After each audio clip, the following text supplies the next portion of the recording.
इस वीडियो में हम परसेंटेजेस के रिलेटेड प्रॉब्लम्स को सॉल्व करेंगे। तो परसेंटेजेस कंसेप्ट को हम देखेंगे, परसेंटेजेस के रिलेटेड फार्मूलेस कौन कौन से यूज़ होते हैं ज़्यादातर एनटीएस गेट में, कम्पिटिटिव एग्ज़ाम में। तो फोकस हमारा कंसेप्ट पर होगा ताकि आप पेपर में कोई भी एमसीक्यूज़ आ जाए रिलेटेड टू द परसेंटेज आप सॉल्व कर सके आसानी से। This is in the quantitative reasoning. So इस वीडियो को पूरा देखें और प्लीज़ इस चैनल को सब्सक्राइब कर ले for the more videos related to the competitive exam. First MCQ that we have is Raj has to pay 56% of the money in his wallet to the milkman.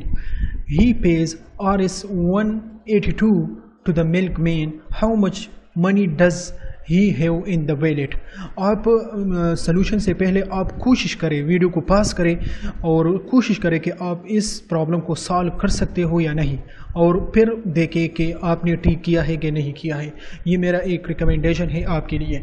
तो 56% of the money is 182, तो exact value क्या होगी? अब ये एक numerically भी ये problem आपको मिल सकती है, लेकिन यहाँ पर एक सिनारियो दिया है कि 56% of the money in his wallet to the milkman, he paid 182. It mean the 182 is the 56%. The original value, the options that we have is 325, 330, 350, 364. हम इसको assume करते हैं कि let the money in his pocket, in his wallet is x. x है, हमने x को find करनी है। In the percentage of x जो है 50%, like हम इसी तरह कह सकते हैं कि 56% of x mean are is 182। ये तो गिवन डेटा है और ये हम समझते भी हैं, लेकिन यहाँ पर 56 के साथ परसेंटेजेस आया है और मैंने पिछले वीडियोस में ये कंसेप्ट आपको बताई थी। बेसिक्स ऑफ दी परसेंटेजेस मैंने आपको बताई थी। परसेंटेजेस साइन जहाँ पर भी आ जाए, फ्रैक्शन को कन्वर्ट करना है या डिसिमल को कन्वर्ट करना है, परसेंटेजेस के साइन की जगह पर हमने 1/100 लिखनी है। अब मैंने 56 लिख दिया, मल्टीप्लाई बाई 1/100 मैंने परसेंटेजेस की जगह पर लिख दी, और हमने x को फाइंड करना है which is multiply by x करेंगे इज़ इक्वल टू 182। यहाँ तक बात समझ में आ गई। 182 ही गेव टू द मिल्कमैन। अब यहाँ पर इसको सिंप्लीफाई कर दे, क्रॉस मल्टीप्लिकेशन कर दे, and you will get the answer which is Rs is equal to 325। उनके पास वैलेट में 325 रुपये है और उसने 56% दिए, and 56% is the 182। So the A option हमारे पास जो है करेक्ट ऑप्शन है। Second MCQ is out of the 336 kg load that arrived by train, train में पहुंच गया, Ramesh got 442 kg delivered to his warehouse. Ramesh ने 42 kg डिलीवर कर दिया अपने वेयर हाउस में। What percentage of load did he get delivered? कितने percentage उसने डिलीवर कर दी? ये बहुत ही आसान सवाल है, बहुत लाइक फॉर एग्जांपल कंसिडर कर लो कि आपका एग्ज़ाम है, आपने एग्ज़ाम में, आपके एग्ज़ाम में पूरे नंबर जो है 336 है, आपने कितने हासिल की? 42। अब इस 42 डिवाइड बाई 36 कर लो। तो ये एक सिनारियो दिया है और सिर्फ आपकी कन्फ्यूजन के लिए ये देते हैं। अब यहाँ पर we have to find what percentage of 36 kg is 42। सही है? No, we just need to divide them and multiply by 100 to get the percent. So 42 divide by 336 multiply by 100 is equal to 12.5। इसी तरह आप अपने marks, अपने score के percentage और find कर सकते हैं, लेकिन ये बहुत ही आसान है। एवरीबॉडी नो दिस, लेकिन ये सिनारियो देता है सिर्फ आपकी कन्फ्यूजन के लिए। सो आई होप आपको समझ में आया होगा।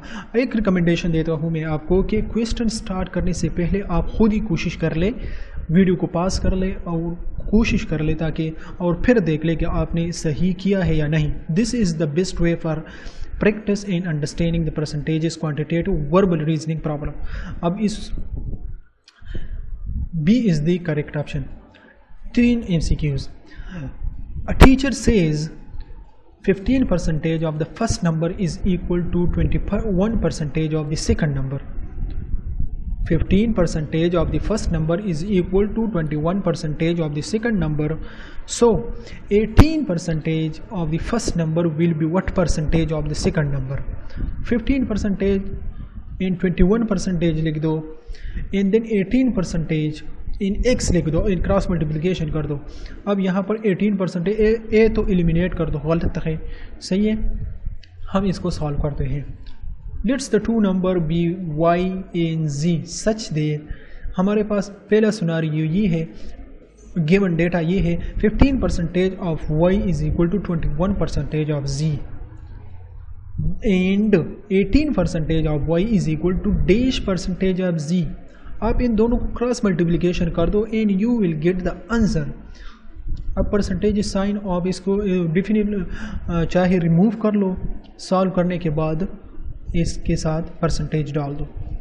क्रॉस मल्टीप्लिकेशन मैंने की और मैंने सिंप्लीफाई कर दिया, that is 25.2%. So that would be increase 25.2%. D option is the correct option. Fourth MCQs is rice is 30% cheaper than wheat. Cheaper मतलब सस्ता है. No, find out how much percent is the price of wheat more than date of rice. 3% जो है सस्ता है राइस. No, find out how much wheat is expensive than rice, more than rice.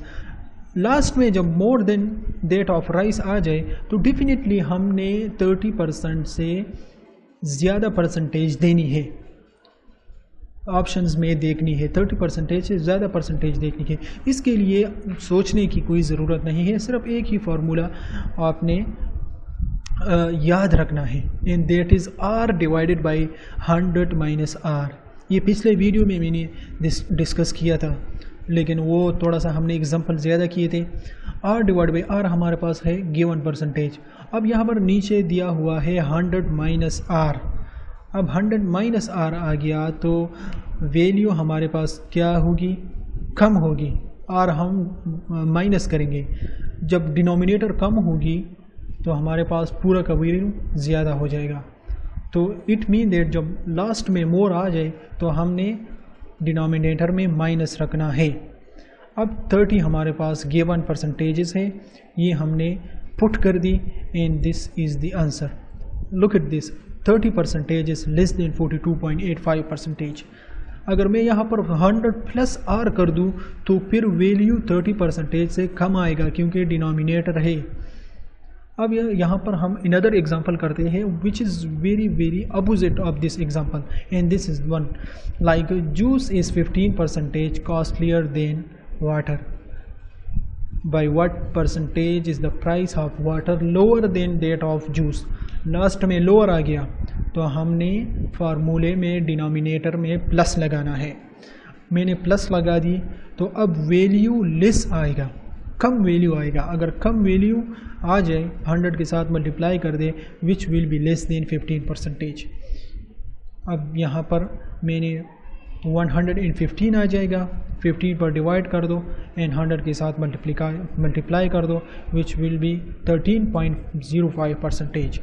D option is the correct option.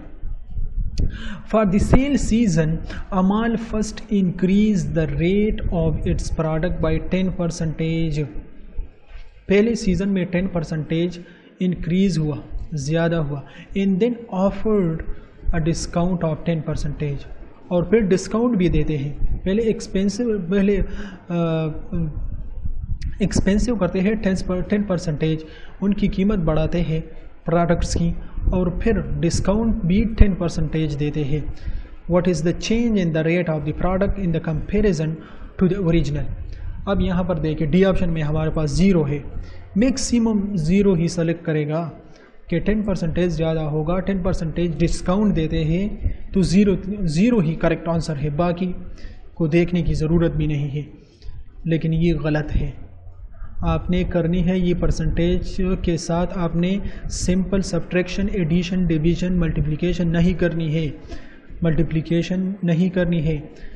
Percentage is the fraction और fraction के साथ क्या करना है यहाँ पर देखिए, let the original price be 100, मैंने एज्यूम कर दी कि ये 100 है।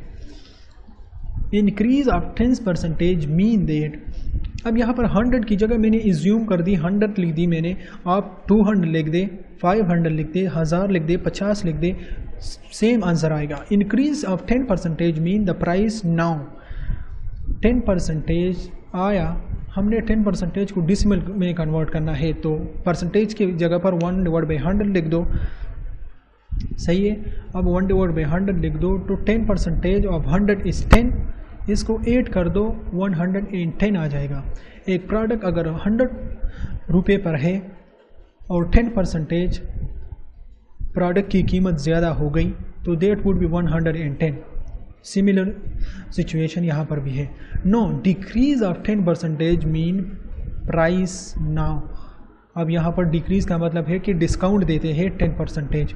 अब डिस्काउंट कौन से प्रोडक्ट में देते हैं, 110 वाले प्रोडक्ट में देते हैं, क्योंकि पहले तो कीमत बढ़ गया ना, 110 हो गया, तो अब 110 का 10% कितना होता है, हम उससे सब्ट्रैक्ट करेंगे।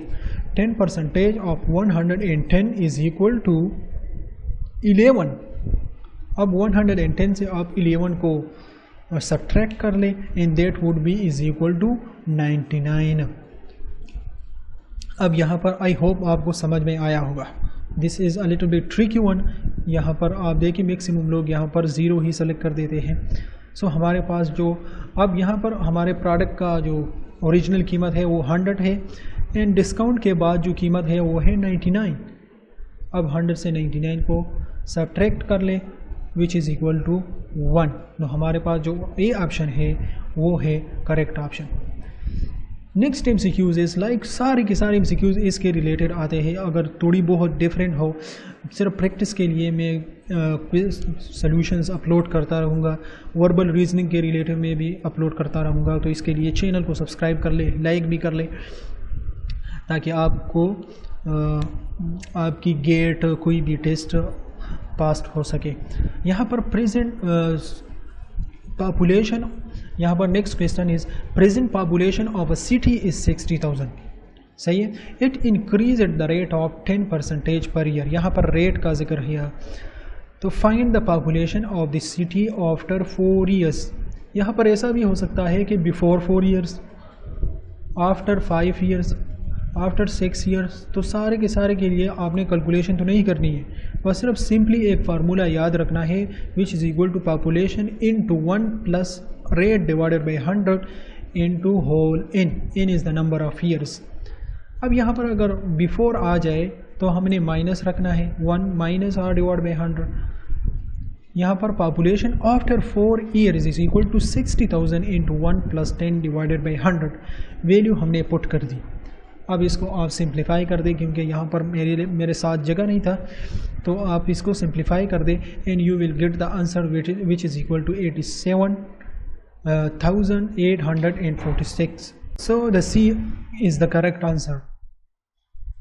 Thanks for watching this video. For more videos, please subscribe to this channel, like the video and share it with your friends who is preparing for the INTS GATE, who is preparing for the any other competitive exam which have the quantitative reasoning portion. Thanks for watching.